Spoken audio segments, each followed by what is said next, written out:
하나님 말씀 보겠습니다. 오늘 이 아침에 하나님께서 우리에게 주시는 말씀은 출애굽기 2장 5절로 10절까지의 말씀입니다. 구약성경 출애굽기 2장 5절로 10절까지의 말씀. 우리 다 찾으신 줄 알고 함께 봉독하겠습니다. 바로의 딸이 목욕하러 나일강으로 내려오고 시녀들은 나일 강가를 거닐 때에 그가 갈 때 사이에 상자를 보고 시녀를 보내어 가져다가 열고 그 아기를 보니 아기가 우는지라. 그가 그를 불쌍히 여겨 이르되 이는 히브리 사람의 아기로다. 그의 누이가 바로의 딸에게 이르되 내가 가서 당신을 위하여 히브리 여인 중에서 유모를 불러다가 이 아이에게 젖을 먹이게 하리이까. 바로의 딸이 그에게 이르되 가라 하매 그 소녀가 가서 그 아기의 어머니를 불러오니 바로의 딸이 그에게 이르되 이 아기를 데려다가 나를 위하여 젖을 먹이라. 내가 그 삭슬 주리라. 여인이 아기를 가져다가 젖을 먹이니 그 아기가 자라매 바로의 딸에게로 데려가니 그가 그의 아들이 되니라. 그가 그의 이름을 모세라 하여 이르되 이는 내가 그를 물에서 건져내었음이라 하였더라. 아멘. 오늘은 날마다 성경 출애굽기 2장에 대한 내용입니다. 특별히 출애굽기 2장은 모세가 물에서 건짐을 받고 또 광야로 내몰리는 그 상황까지의 내용을 담고 있습니다. 특별히 우리가 오늘 읽은 본문에서는 이 바로의 딸이 이 모세를 어떻게 그 아들로 삼게 되었는가 하는 그 내용을 담고 있지요. 요셉을 알지 못하는 새로운 왕조가 들어서서 애굽에서 히브리 민족의 그 위상은 예전만큼 못했다라고 그렇게 우리가 출애굽기 1장을 통해 살펴본 바가 있습니다. 그런데 요셉을 알지 못하니까 그 새로운 왕조가 이 히브리 사람들을 두려워하게 됐어요. 왜 그러냐면 이 히브리 사람들은 이방 민족이고 이 새로운 왕조에 있는 사람들은 애굽 사람들인데 애굽 본토인들보다 히브리인들이 많아지니까 이 사람들을 어떻게 다루면 좋을까라고 얘기하다가 고역을 통해서 이들을 길들이면 좋겠다라고 싶어서 국고성을 돕는 일들과 또 농사를 짓는 일들을 통해서 이들을 괴롭게 하게 됩니다.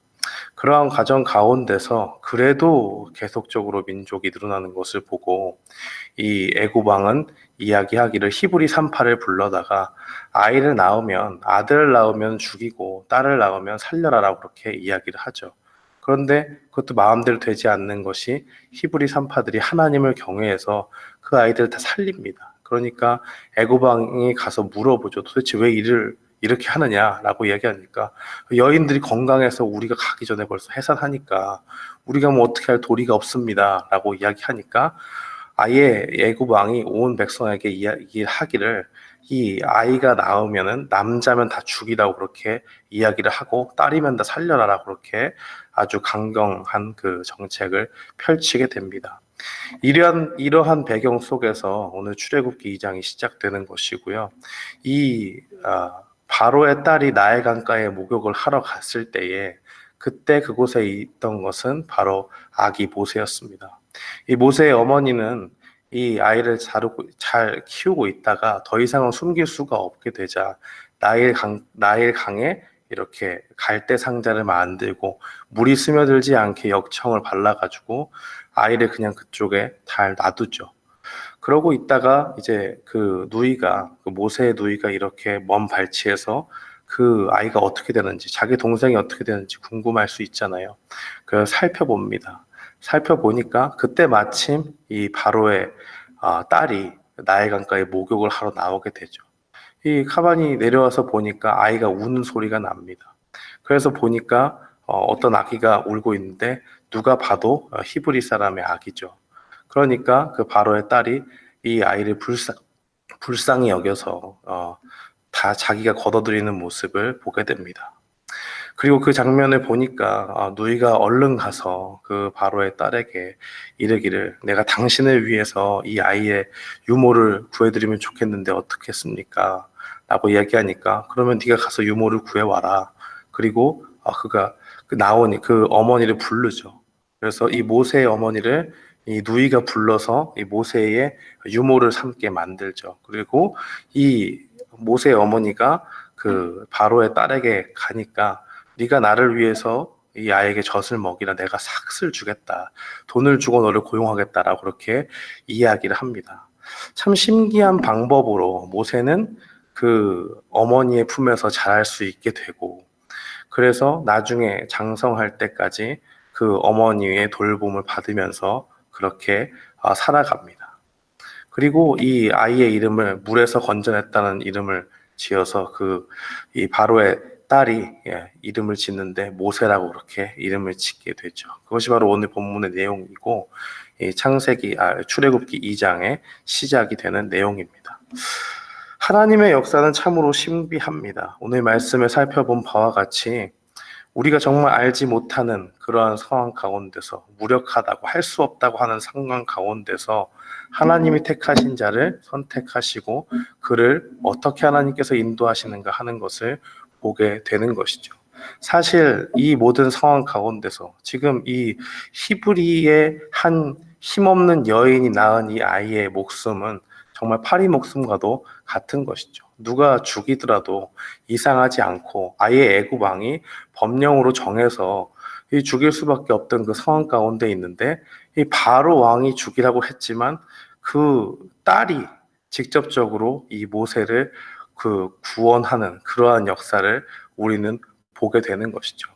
그 다음의 스토리들이 어떻게 이어져 나가는가 살펴보니까 이제 바로의 왕국에서 그렇게 잘 자라난 이 모세가 장성한 이후에 가만히 살펴보니까 자기 민족이 고역을 당해서 굉장히 힘든 일들을 당하는 것을 보게 됩니다.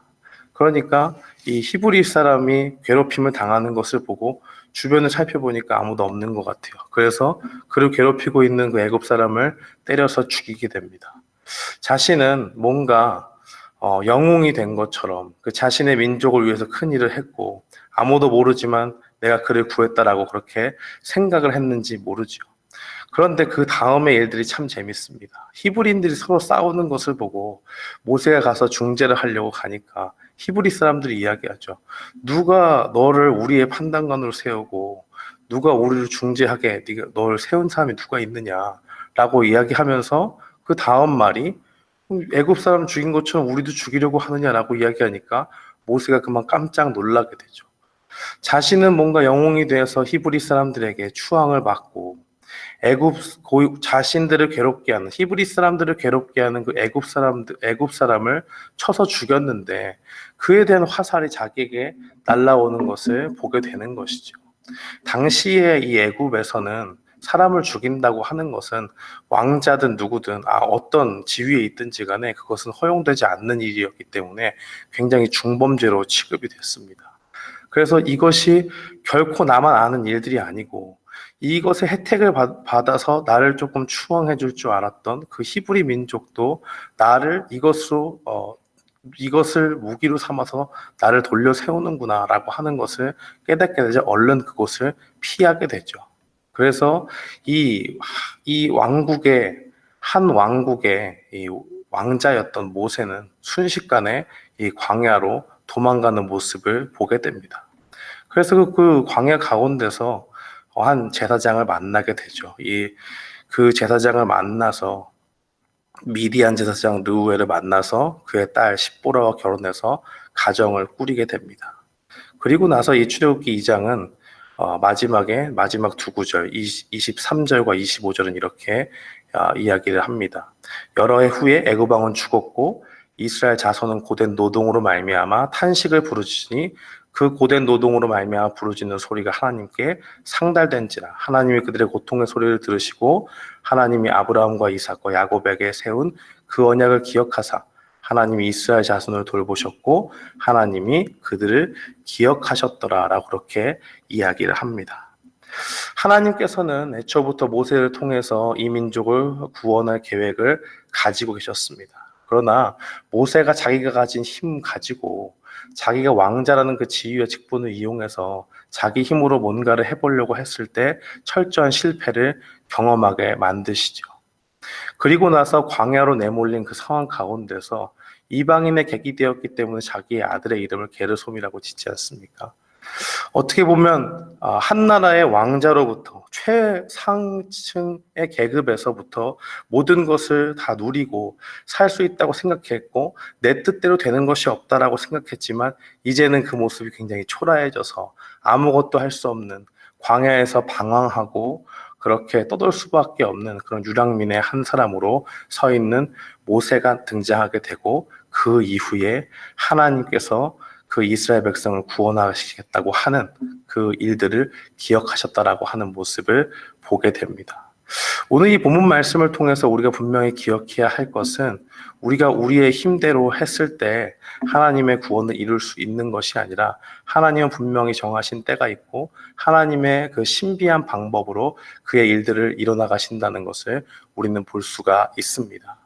이 모세의 어머니는 자기가 어떻게 할 수 없는 상황 가운데 그저 지켜보고 그 누이도 그 모세의 생명을 어떻게 할 수 없었지만 하나님께서는 신비한 방법으로 이 바로의 딸을 그곳에 보내시고 그를 건져내시는 그러한 일들을 행하셨죠.